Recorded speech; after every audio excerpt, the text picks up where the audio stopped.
Police लगा रखी। बताइए हमने कौन सा कत्ल करके, कौन से मर्डर कर रखे? धरना प्रदर्शन सभी पार्टी के लोग करते हैं, आज हम कर रहे, कल ये करते थे। जितना एनर्जी हमें विपक्ष के लोगों को रोकने में, दबाने में लगा रहे, इतनी एनर्जी देश को आगे बढ़ाने में क्यों नहीं लगाते ये लोग? नहीं लगा पाएंगे। ये रही बात, ये आए दिन पेपर लीक करते हैं। 220 पेपर लीक हो गए जब से भारतीय जनता पार्टी की सरकार है। ये सिर्फ और सिर्फ अनपढ़ गंवार देखना चाहते हैं। पढ़ेगा इंडिया तो पूछेगा इंडिया।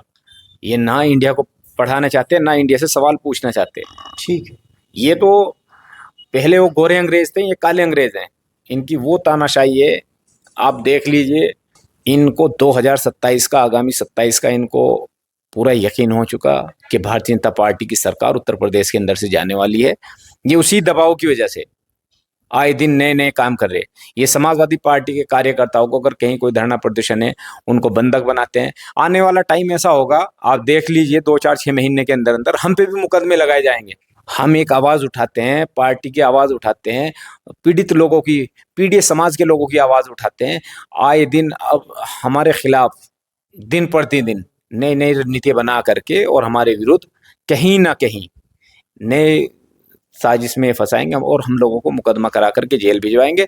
ये हम आपके चैनल के माध्यम से अभी से बताना चाह रहे हैं आप लोगों को। देश की राजधानी दिल्ली के अंदर जंतर मंतर पर जो स्टूडेंट्स जो नीट के एग्जाम पेपर लीक को लेकर, हमारे देश का यूथ, देश की रीढ़ की हड्डी, जो देश का फ्यूचर है, वो अपना शांतिपूर्ण तरीके से अपना विरोध दर्ज कर रहे हैं कि केंद्रीय मोदी भारत सरकार में मंत्री धर्मेंद्र प्रधान का इस्तीफा हो और आगे फ्यूचर में ऐसे कानून, सख्त नियम बने, कैसी घटना देश में ना हो। एक बार नहीं, कई बार पेपर लीक अलग अलग डिपार्टमेंट के हो चुके हैं। समाजवादी पार्टी के नेता चीफ माननीय अखिलेश यादव, कांग्रेस के बड़े लीडर आदरणीय राहुल गांधी, देश के बड़े बड़े नेता जंतर मंतर पर स्टूडेंट का समर्थन देने के लिए पहुंच रहे हैं। समाजवादी पार्टी के एक नेता है तासीम मंसूरी, जो प्रदेश सचिव है युवजन सभा के। सर, आप भी जंतर मंतर पर गए, कैसा माहौल देखकर वहाँ के क्या हालात हैं? चलिए, पहले तो बहुत बहुत धन्यवाद आपके चैनल का और आपका।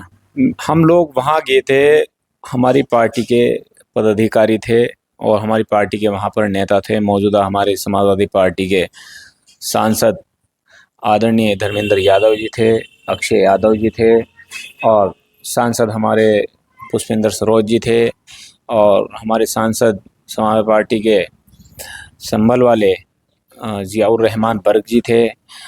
तमाम न जाने कितने हमारी पार्टी के वहाँ पर सांसद थे और हम लोग भी वहाँ धरना प्रदर्शन में पहुँचे हैं।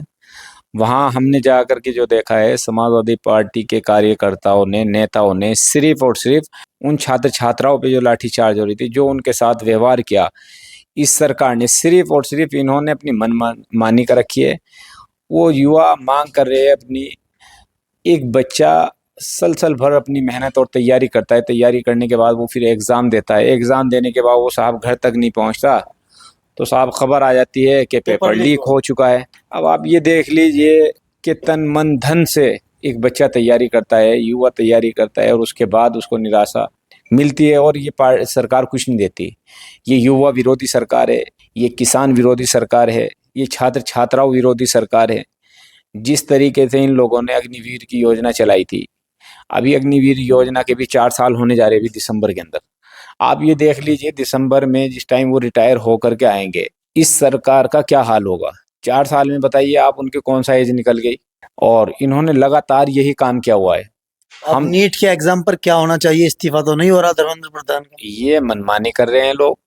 जिस तरीके से इन्होंने अपनी मनमानी करके अग्निवीर योजना चलाई, इसी तरह मनमानी करके इन लोगों ने अपना मंत्री बनाया हुआ है।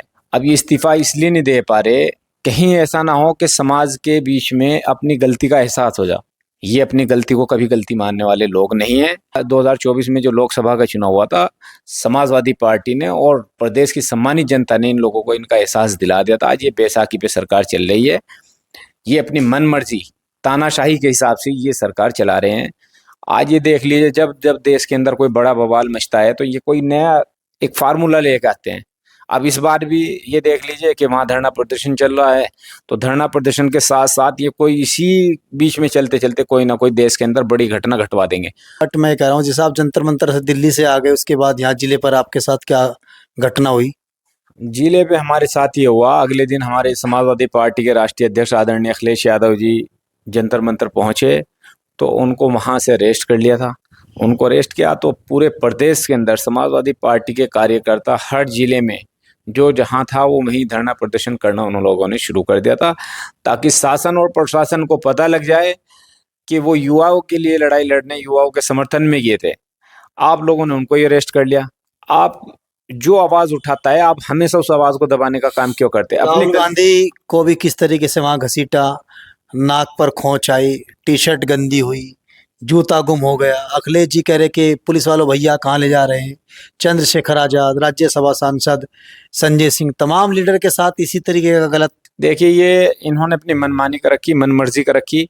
उसी से जैसा आपने कहा कि फिर उसके बाद क्या हुआ, हमारा ये हुआ कि जैसा उन्होंने हमारे हाई कमान को, हमारी पार्टी के हाई कमान को, आदरणीय अखिलेश जी को डिटेन किया उन लोगों ने, तो हम लोगों ने धरना प्रदर्शन करना शुरू किया, पूरे प्रदेश के अंदर किया। तो लगभग 10:15 बजे पार्टी पेज पे खबर आ गई, सभी सोशल मीडिया अकाउंट पे खबर आ चुकी थी कि राष्ट्रीय अध्यक्ष आदरणीय अखिलेश यादव जी को रिहा कर दिया। जहां भी पार्टी के लोग हैं वो धरना प्रदर्शन खत्म कर दें और अब अपने घर पहुंच जाए। तो 21वें दिन में राष्ट्रीय अध्यक्ष जी को, आदरणीय अखिलेश जी को उन्होंने अरेस्ट किया और फिर रात को ही 10:15 बजे उन्होंने कह दिया था कि धरना प्रदर्शन खत्म हो जाए। गुरुद्वारे पे हम लोगों ने, पार्टी के सभी पदाधिकारी थे, जिला अध्यक्ष वगैरह थे, हम लोग सब साथ में थे, हमारी पूरी टीम साथ में थी, हमारे पार्टी के नगर अध्यक्ष थे, सभी जिले के तमाम पदाधिकारी वगैरह थे।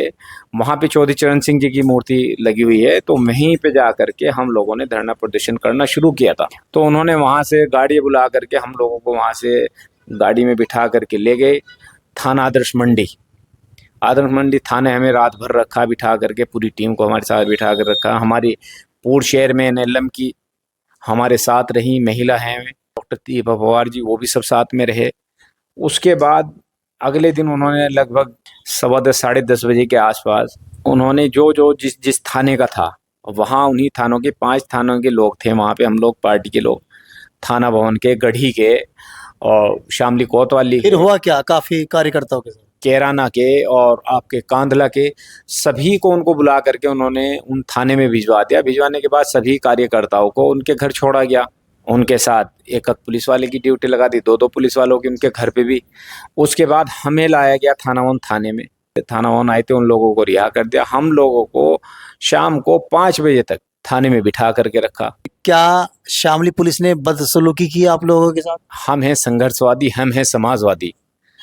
अब हम भी ये जानते हैं, अगर हम भी पुलिस से बात कर रहे हैं तो पुलिस भी हमें कह रही कि साहब हम पे ऊपर से दबाव है।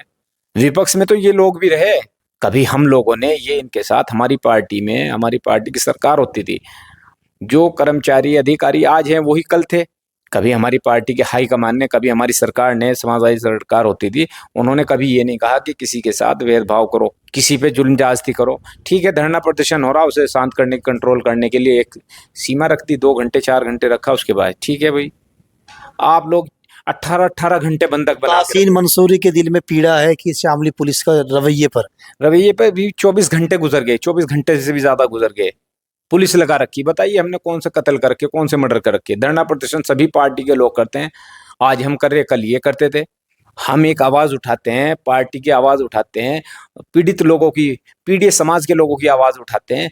आए दिन अब हमारे खिलाफ दिन प्रतिदिन नई नई रणनीति बना करके और हमारे विरुद्ध कहीं ना कहीं नए साजिश में फंसाएंगे और हम लोगों को मुकदमा करा करके जेल भिजवाएंगे।